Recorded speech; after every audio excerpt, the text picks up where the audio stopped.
Oh, hi. That felt like a big one. I'm Jessie, Laces, sometimes other names, but mostly I'm the head bitch. Welcome to my Super Weirdo series where we celebrate those who have defied expectations, broken the rules, and built a life and a career all their own. Today's guest is one of my favorites, Robert Schaeffer, a Texan to LA king of denim and cool. From racing motorcycles, yes, you heard that right, to selling vintage moto jackets, designing clothes with a fabric first approach, to changing the game in custom denim for top celebrities and your average Joe.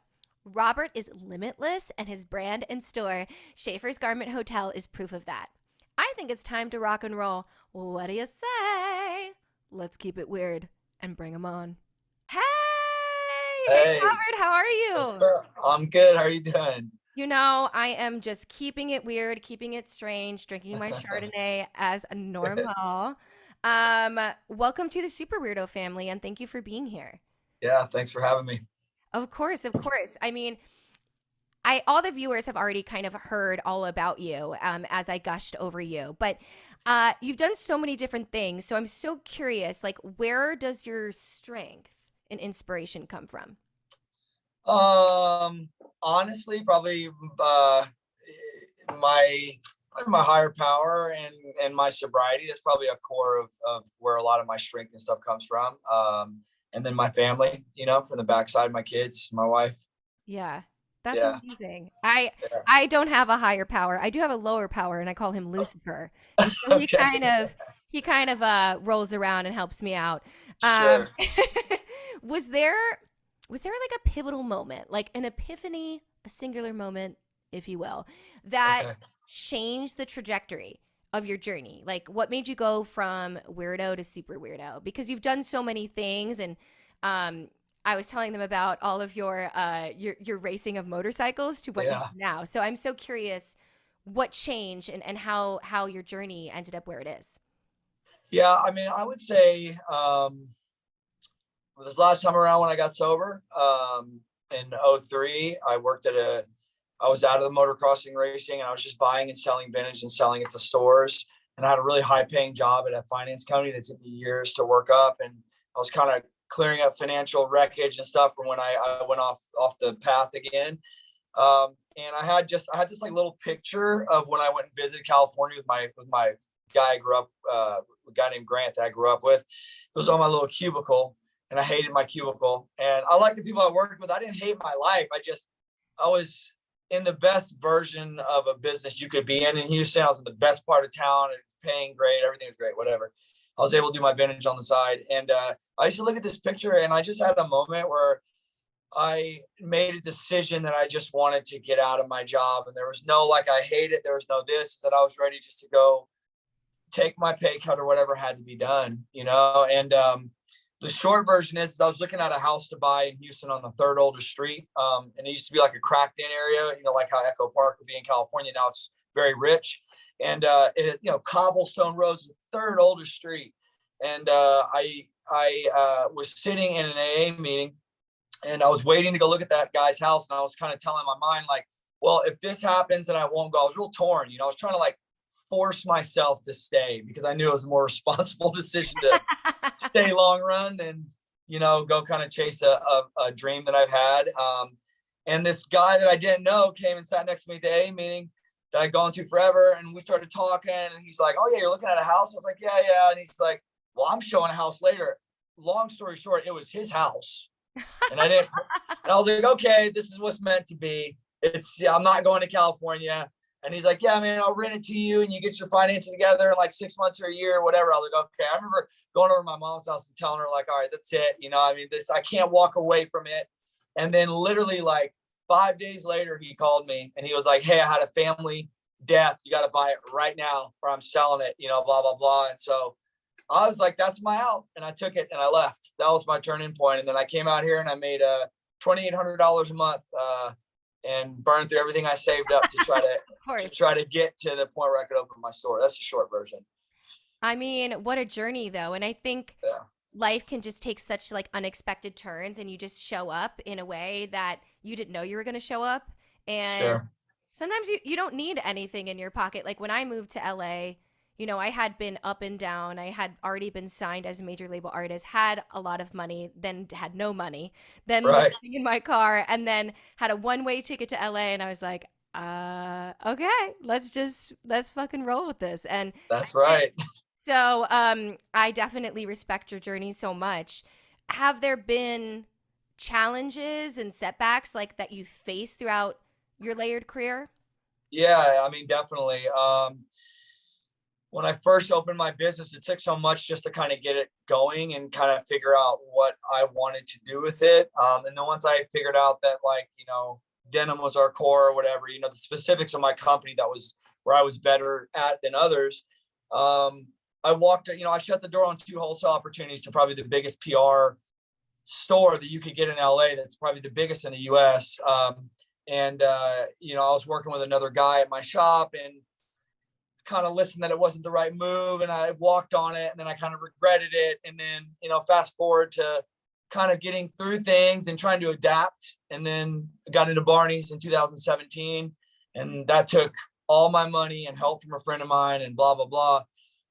And that took 2 years of my life and stress on my family, having to go to Paris and do the shows and, the whole thing to kind of figure it out.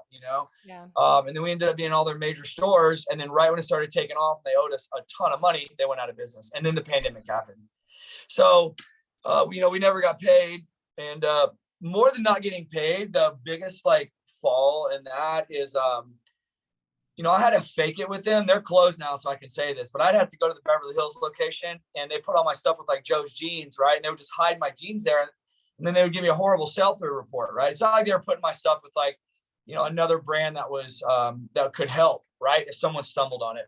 Yeah. And so one of the guys I knew there was like, he's like, hey, if you ever need to rearrange the display, I'll let you know when the manager's gone. So he called me, and I went there, and I took everybody's stuff down, and I built mine up. I took photos of it, and I put it all back to exactly how it was. And then I sent it to New York, and I bluffed them. I was like, hey, this is what Beverly Hills is doing. And I sent it to the people over there, and then they changed it. And then I just coordinated it. And then I sent that back to Beverly Hills, and they changed it. Yes. And then, it was like a year. And then I finally got my last like sell through at Barney's. I did a product demonstration on new stuff at Madison Avenue. And so I'm heartbroken. That store was so awesome. But, I finally had the turning point where like all the reps finally got it. I had been in there long enough, and I had this moment. I was like, okay, that was 2018, 2019. I was like, I've been here almost 10 years. I finally felt like, okay, it's finally going to take off. Yeah. And then they went out of business. I think that, But isn't that just the way it goes? Like so often we make all these plans and everything has aligned correctly, and it doesn't happen or something goes wrong. But I think your story is a story of resilience and adaptability, because you've participated in so many different verticals, but they kind of all complement each other.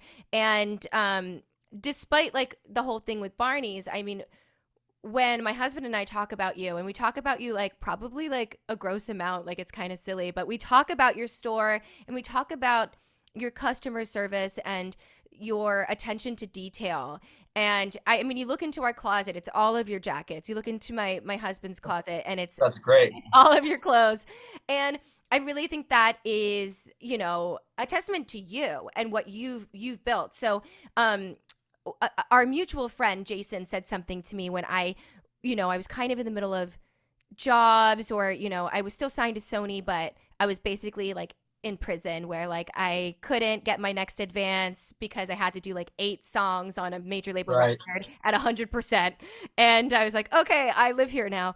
Catch you at Starbucks or catch you at the club, either way. And he said, you're not really successful unless you've lost it all at one point.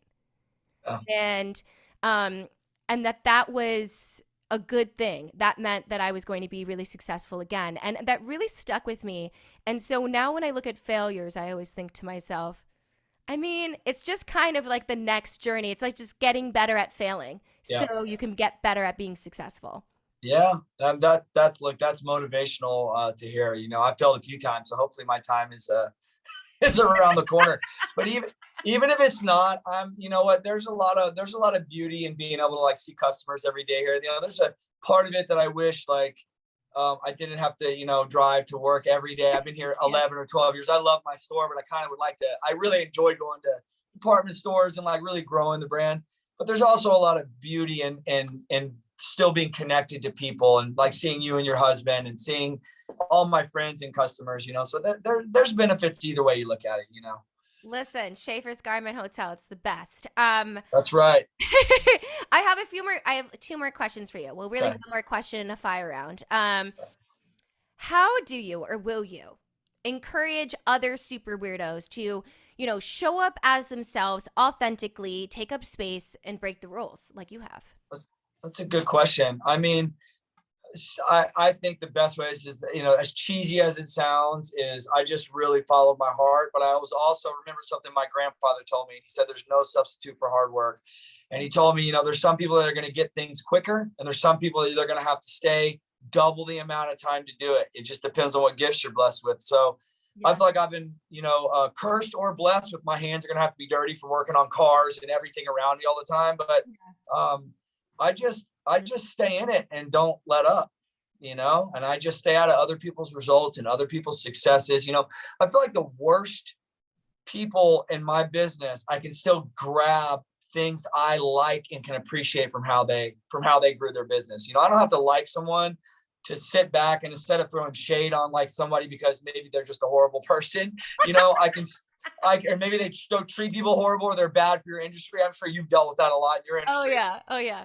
I find it better to sit and learn from people and just sit and say, okay, I maybe don't like this person, but what can I gain from them? And I'm telling you, you watch people, and those have been things that I've watched that when I did get those little opportunities, some of them have not gone, some of them have happened. They've helped because I've been like, okay, well, that guy was successful. So I just try to stay learning, and I make sure I work harder than anybody else in my business if it's not easy for me. I'd love it to be easy, but not everything's easy. Not everything's easy. Yeah. But what I get from that, it sounds like hard work, not being afraid to learn from others, even if you feel like you're not kindred spirits. Right. And do the work and stay out of the results.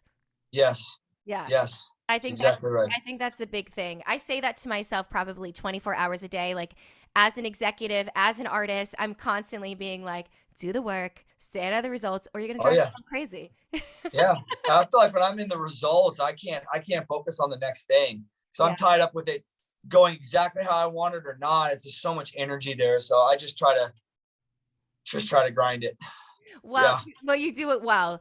All right. Thanks. I think it's time for my favorite part of this Let's get it. Whatever this series is, the Super Weirdo series. Okay. All right. So there are no rules. There are no right or wrong answers. I mean, we'll see.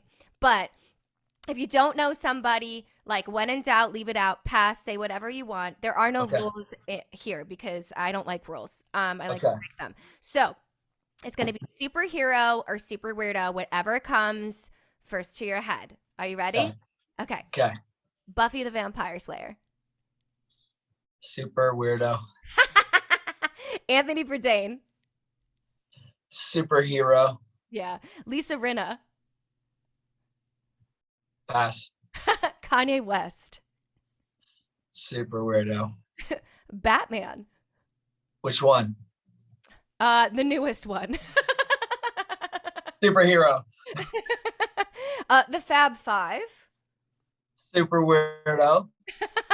Anna Delvey. It's okay if you don't know who this person is. I don't know who it is. Watch it on Netflix. Chelsea Handler. Okay. Super weirdo. Questlove. Superhero. Barbie. Ooh. Maybe superhero. I love it. I love it how different everyone's answers have been. Batman to me was definitely a super weirdo. Barbie definitely is a super weirdo. I definitely think she's a super weirdo. Lisa Rinna, super weirdo for sure. Kanye West, pass for sure. Like in general. But there you have it. I mean, thank you so much for being here. You're a boss. You're a legend. And to those watching this is your daily reminder to be yourself and keep it weird. Thank you, Robert. Thank you so much. Head bitch out. All right, later.